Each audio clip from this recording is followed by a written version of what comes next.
ज्येष्ठ भारत श्रेष्ठ भारत। ज्येष्ठ भारत हमारा भारत देश दुनिया में ज्येष्ठ है और दुनिया में श्रेष्ठ, और उस भारत देश के हम श्रेष्ठ और श्रेष्ठ हैं।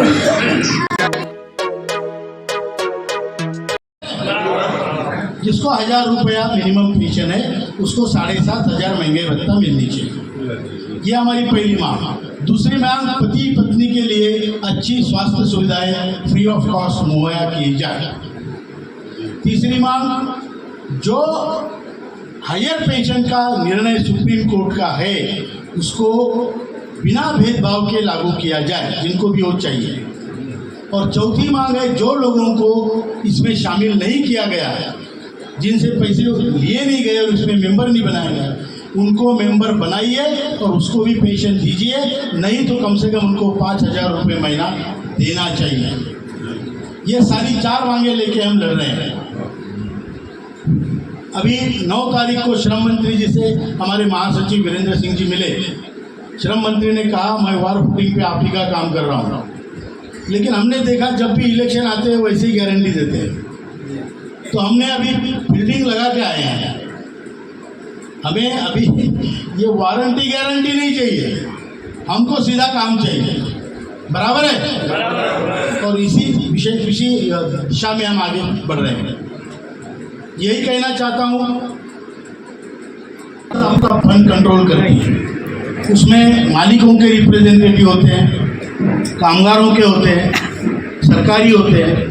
तो 10 रिप्रेजेंटेटिव कामगारों के होते हैं, 3 बीएमएस के, 3 इंटेक के, 3 कम्युनिस्टों के और 1 एचएमएस के, ट्रेड यूनियन से रिप्रेजेंटेटिव। 2008 में उन्होंने निर्णय लिया कि जो जमा हुआ पैसा जो आपके वारिस को मिलने वाला था उसको वापस नहीं करेंगे। मतलब 75 लाख लोगों का, 78 लाख लोगों का पैसा जमा किया हुआ वो एक झटके में खा गया। मैं बाकी लोगों से उम्मीद नहीं रखता, लेकिन ये 10 जो कामगारों के रिप्रेजेंटेटिव थे उन्होंने विरोध करना चाहिए था कि नहीं करना चाहिए? 78 लाख लोगों की जेब एक दिन में काट लिया अपनी जिंदगी की। इन्होंने, किसी ने विरोध नहीं किया, किसी ने वॉकआउट नहीं किया, किसी ने रेजिग्नेशन नहीं दिया, किसी ने कोई स्टेटमेंट भी नहीं दिया। चाय बिस्कुट जो अच्छे प्रति के होंगे वो खा के वापिस आ गए। ये हमारे कामगार नेता है और ये हमारी कामगार यूनियन है। मैं किसी यूनियन से, मैं तो मिलिट्री का आदमी हूँ, लेकिन आपको बताता हूँ बीएमएस यूनियन है, बीजेपी का काम करती है, वो आपका काम नहीं करती है, वो पक्ष का पार्टी का काम है, ईमानदारी से करती है। इंटक है वो कांग्रेस का काम करती है, ईमानदारी से कांग्रेस का करती है, आपका बेईमानी से भी नहीं करती। ठीक है? कम्युनिस्टों का। तो ये सारे जो है वो पार्टियों ने आपके बीच छोड़े हुए गुर्गे हैं। बराबर है? तो सभी कामगारों का व्यापक विचार कौन करेगा? इसके लिए आपको ही करना पड़ेगा। आज आपकी जो एक प्लेटफॉर्म आपको मिला है एनएसी का, मैं उसका क्रेडिट नहीं लेता, सबका है, उसमें आपको शामिल होकर उसी को बढ़ाना पड़ेगा। हम रहे न रहे, लेकिन ये प्लेटफॉर्म सबके लिए युगों तक रहना चाहिए, नहीं तो आपको कोई नहीं पूछेगा। डिवाइड एंड रूल अंग्रेज भी करते थे और ये भी कर रहे हैं। बराबर है? तो इसलिए आपका ये जिम्मेदारी बनती है कि एनएसी जैसा आपको आज प्लेटफॉर्म मिला है, सभी लोग इसमें शामिल हो जाओ। आपकी अगर कोई यूनियन है वो रहने दो, उसको कोई डिस्टर्ब नहीं कर रहा है। कोई एसोसिएशन है, कोई यूनियन है, आप पहले से चला रहे वो रहने दो, आप एनएसी में फिर भी आ जाओ, क्योंकि ये नेशनल आपको प्लेटफॉर्म प्रदान करता है। तो ये हमारा कहना है। दूसरी बात, हमारी 4 मांगे हैं। 7500 महंगाई भत्ता मिनिमम पेंशन मिले, जिसको 1 रुपया भी पेंशन है उसको 7500 महंगाई भत्ता पेंशन मिलनी चाहिए। उस अनुपात में फिर बाकी देखा जाए। और यहाँ आश्वस्त करने भी आया हूँ कि जो आज तक की पुण्याई, जो पुण्य प्रताप है आपका, जो पराक्रम है, आपका पेंशन का काम जल्दी होगा, बहुत जल्दी होगा। प्रेशर बना के रखिए। प्रेशर अगर हमारा ढीला पड़ गया तो 7.5 का काम 5 तक आ जाएगा। बराबर है। अभी मैं आपको बता देता हूँ, सर ने बताया 2008 में एक निर्णय हुआ सीबीटी में, सेंट्रल बोर्ड ऑफ ट्रस्टीज में। थोड़ी देर बाद फोन कर, थोड़ी देर बाद क्या करेंगे? अरे बुड्ढे नहीं तुम्हारे बाप है, बराबर है कि नहीं? बुड्ढे नहीं है, बाप है तुम्हारे, इनके साथ मत खेलो, इन्होंने जिंदगी देखी है। और दूसरी बात, इनको मालूम है जिंदगी बची कितनी है, बहुत कम, और कुछ कर गुजरेंगे ये हमने डिसाइड किया। ईश्वर ने हमें अभी इस उम्र में ये मौका दिया है कि चल, मरेगा तो तू भी, सभी, लेकिन चल बेटा, आज कुछ करके दिखा। तेरे पास 5 साल दे दिए, 10 साल दे दिए, ये हम सब लोग मिलके कर रहे हैं। मंजूर है? और हम जो हमारे साथी यहाँ तक नहीं पहुँच पाए, उन तक आप पहुँचो, ये आपकी जिम्मेदारी है, जिम्मेदारी है। क्योंकि उनके पास कौन जाएगा भाई? 3 वजह से लोग नहीं आ सकते: पैसा, आरोग्य और अहंकार। ये भी होता है कि साधुराम सूद ने जमाना देखा है, फिर क्यों जाना वहाँ पे? होता है ना? तो उन साधुराम सूद के पास भी जाओ, बोलना भैया तूने जमाना देखा है, लेकिन इसमें भाग ले, हिस्सा ले। और इनकी सरकार 1.5 करोड़ में बनती है, देख लो। तो हम सब कोटियां फिट करके आए हैं, ऐसे नहीं आए। वहां पे पूरी कोटियां फिट है। और जैसे वो बोलते हैं ना आजकल न्यूक्लियर बटन, ये बोलते हैं न्यूक्लियर बटन, वैसे हमारा न्यूक्लियर बटन है, एक आदेश में पूरी वोट शिफ्ट हो जाएगी। उनको अगर राजनीति आती है और वही समझ में आती है, तो हमको भी राजनीति समझ में आती है, बराबर है कि नहीं? तो ये है, तो ये हम सब करके आए हैं, लेकिन हम खाली नहीं बैठ सकते। हमने अभी टनकपुर में हमारी उत्तराखंड की अपने संगठन की कार्यकारिणी बैठक के प्रदेश अधिवेशन में वहाँ जा रहे थे, तो हमने भाई साहब को बोला कि हमें युवा के लोगों के दर्शन करने ही करने। कांता प्रसाद जी बात करते रहते हैं, कई लोग बात करते रहते हैं यहाँ से, तो इसलिए हम यहाँ पे आए। कल जबलपुर में दूसरी बार गए थे हम, आज यहाँ पहली बार आए। फिर प्रयागराज, फिर कानपुर। प्रयागराज और कानपुर क्यों? वहाँ 10 सीटों का उपचुनाव है, बराबर है। हाँ, तो हम जो कर रहे हैं वो सोच समझ के कर रहे हैं, बिल्कुल सोच समझ के कर रहे हैं। और ईश्वर हमें यश देगा, क्योंकि सत्य परेशान हो सकता है, पराजित, बराबर है। ये साथ दे, अगर व्यवहार समझ में आता है तो हम भी व्यवहार ही करेंगे। हमें अपना हक चाहिए, फिर उसके बदले में हम वोट देंगे, नहीं तो लोट-पोट करेंगे। बराबर है कि झूठ है? ये हमने फैसला किया है, जो पेंशनर्स का काम करेगा वो देश पे राज करेगा। और ये हम ऐसे ही नहीं कि हवा में नहीं छोड़ रहे हैं। महाराष्ट्र में EPS 95 के NAC की जो संगठन है, उसकी ताकत, ये मुझे बड़े पत्रकारों ने भी बताया, 1 से 1.25 करोड़ वोट शिफ्ट करने की है। आपकी ताकत है, आपकी 1 से 1.25 करोड़ वोट डाला आदरणीय निर्मला सीतारमण जी ने कि मैं आज कमांडर अशोक राउत और NAC के टीम से मिली हूँ, ये उनके ट्विटर में डाला हूँ, मतलब जाहिर किया। तो ये संगठन इतना बड़ा है कि उनको दखल लेनी पड़ रही है, लेकिन फिर भी काम नहीं हो रहा है। इसलिए हमारा सबका कर्तव्य है कि हमें ये संगठन को बढ़ाना है। ये कोई पॉलिटिकल संगठन नहीं है, लेकिन ये संगठन जरूरी है। इसलिए आप सबसे मैं मिलने आया हूँ, आप सबको बताना चाहता हूँ कि संगठन को बढ़ाइए। आपको मैं बता दूँ, जितने लोग यहाँ पर आए हैं, आप लोग, हम लोग, इसमें ईश्वर की कृपा हम पर है। हमारे जेब में वो 10, 15, 20 रुपये, 50, 100 रुपये थे। हमने चलने फिरने की ताकत है, इसलिए यहाँ तक आए। ऐसे हमारे हजारों लाखों भाई है जो घर से बाहर भी नहीं निकल पाते, आरोग्य नहीं है, पैसा नहीं है। आप उनका प्रतिनिधित्व कर रहे हैं, आपको उनके लिए लड़ना है। खुद के लिए तो लड़ोगे, लेकिन उनके लिए भी। आपके ऊपर ये जिम्मेदारी ईश्वर ने दी है और हमारे ऊपर, मतलब मेरे ऊपर भी दी है। मैं भी ये समझता हूँ। कई लोग बोलते हैं अशोक राउत को क्या चाहिए, नेता बनना है, नेतागिरी चमकानी है क्या, क्योंकि उनको क्या लेना देना है। अरे भाई, हर रिश्ता लेने देने वाला नहीं होता। भगवान राम को वनवास हुआ था, लक्ष्मण को हुआ था क्या? हुआ था क्या? लक्ष्मण वनवास में गया? तो यही है, ये रिश्ता है। आप हमारे राम हो और हम आपके लक्ष्मण। वनवास आपको है, लेकिन हमने वादा किया है कि आपके साथ वनवास में आएंगे, आपका हर युद्ध लड़ेंगे, आपको अयोध्या और सीता देंगे। ऐसे रिश्ते भी होते हैं, लेकिन हमें जो आदत पड़ी है देखने की, सुनने की, कि कुछ लेने के लिए कुछ कोई देता है। लाडली बहना को देगा तो वोट लेने के लिए देगा, बराबर है कि झूठ है? निस्वार्थ भाव से कोई काम करना हमने बहुत कम उदाहरण देखे हैं, लेकिन ये हमारा आपका रिश्ता यही है। और आपको भी, जो आज दुर्बल है, आपसे दुर्बल है, उनका लक्ष्मण आपको भी बनना है। मंजूर है? और यही इतने बड़े आंदोलन हुए।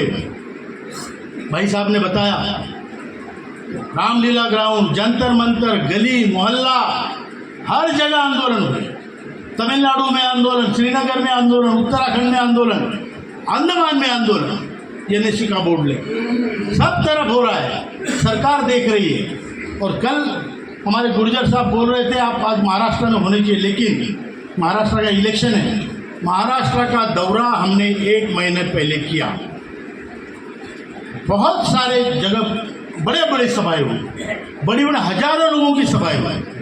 जहाँ 3-3 हजार का हॉल था, वहाँ लोग बाहर खड़े थे। तो पुणे जैसी जगह इतनी बड़ी सभाएं हुई, हर जगह एक ही फैसला हुआ, महाराष्ट्र के इलेक्शन से पहले हमारा काम होता है तो बीजेपी की सरकार हम लाएंगे,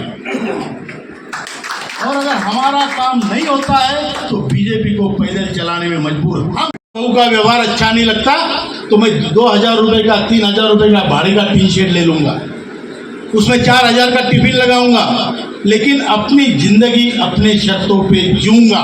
ये अधिकार हमें है, ये अधिकार हमें है। हमारे संविधान ने डिग्निफाइड लाइफ का अधिकार दिया है कि आपकी सम्मानित जिंदगी हो और मौत भी मिले तो सम्मानित मिले। और इसीलिए ये आंदोलन है, ये केवल पैसों के लिए नहीं है, ये हमारा आइडेंटिटी, हमारा वजूद, हमारा अस्तित्व है। आज की तारीख में मेरा अस्तित्व क्या है? मेरा अस्तित्व मेरे घर में यह है कि मैं किसी का दादा हूँ। मेरी आइडेंटिटी यह है कि मैं किसी का नाना हूँ। ये मेरा वजूद है। आज वो हमसे छीना है आपने। हमारी भी जिंदगी एक ही बार है, और हम क्या हमारे साथ खिलवाड़ करके हमारे सामने दूसरों को फुकट में बांट रहे हो? ये मंजूर है क्या? मंजूर है क्या? हमारा दुर्दैव ये है कि जिन लोगों को हम मांगने जा रहे हैं कटोरा लेके कि हमारा पैसा है भाई साहब आपके पास, वो थोड़ा सा हमको दे दो, हमारी ज़िंदगी थोड़ी बहुत सुधर जाएगी। वो है कौन? वो 4-4 फुकट पेंशन पाने वाले सांसद। बराबर है कि झूठ है? एक भी बेशरम मुझे ऐसा नहीं मिला कि जिसने बोला हो कि मुझे पेंशन की जरूरत नहीं है। इन्होंने सब्जी बेचने वाले आज 40,000 करोड़ के मालिक है, सांसद है, विधायक है, और उनकी ये मजाल नहीं है कि कोई बोले माई का लाल कि मुझे पेंशन नहीं चाहिए, मैं बहुत अमीर हूँ। उनको फुकट चाहिए, और हमारा मेहनत का पैसा इन्होंने दबा के रखा है। गुस्सा आएगा कि नहीं आएगा? आएगा कि नहीं आएगा? तो इसलिए हम गुस्से में हैं। आज केवल रीवा के आप नहीं हो, पूरा हिंदुस्तान आपके पीछे है। पूरा वृद्ध समाज, पूरा ज्येष्ठ समाज आज गुस्से में है। देश मेरा है, मेरे बाप ने बनाया, मैंने बनाया, जिंदगी को। जो ये चुन के जाते हैं, कोई भी पार्टी पक्ष से मेरा मतलब नहीं है, जो चुन के जाते हैं वो सब दलाली करते हैं। हमारे पैसों का हमारी जिंदगी के साथ खिलवाड़ किया, हमारे साथ भी दलाली ही कर रहे हैं। बराबर है कि झूठ है? आपको आपका हक देने के लिए कोई नहीं आएगा। आपके पास मैं जानता हूं पैसा नहीं है, उम्र नहीं है, आरोग्य नहीं है, लेकिन लड़ना जरूरी है। आपको लड़ना पड़ेगा अपनी खुद की जिंदगी के लिए, अपने वजूद के लिए। आप मुझे बताओ, अगर आप सब्जी खरीदने जाते हैं तो 10 रुपए की सब्जी अगर खरीदते हो, थोड़ी कम देता है, तो आप उसे झगड़ पड़ते हो, बराबर है कि नहीं? क्यों? 2 रुपए की बात नहीं होती, वो चीटिंग की बात होती है, वो हमारे साथ धोखा होता है। और या हमारे पूरे जिंदगी के साथ धोखा किया, उसका हिसाब कौन मांगे? ये हिसाब नेशनल एजुकेशन कमेटी यानी एनएसी मांग रही है। और इसके लिए हजारों आंदोलन हुए, हजारों, पिछले 8 साल से। जबकि बाकी स्कीमें चालू करके किसी को 1500, किसी को 3000 फुकट में बांटे जा रहे हैं। बराबर है कि झूठ है?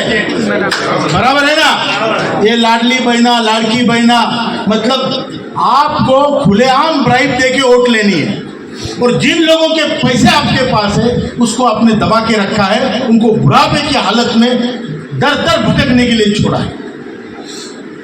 आज हालत यह है कि हमारा बुजुर्ग ज्येष्ठ नागरिक जो अपने घर के लिए खपा, जिसने अपने बच्चे को चड्डी से लेके, बनियान से लेके, किताबें से लेके सब दे के पढ़ाया, उसके लिए लोन लिए, उधार लिए, कुछ बेचा, लेकिन उसको पढ़ाया।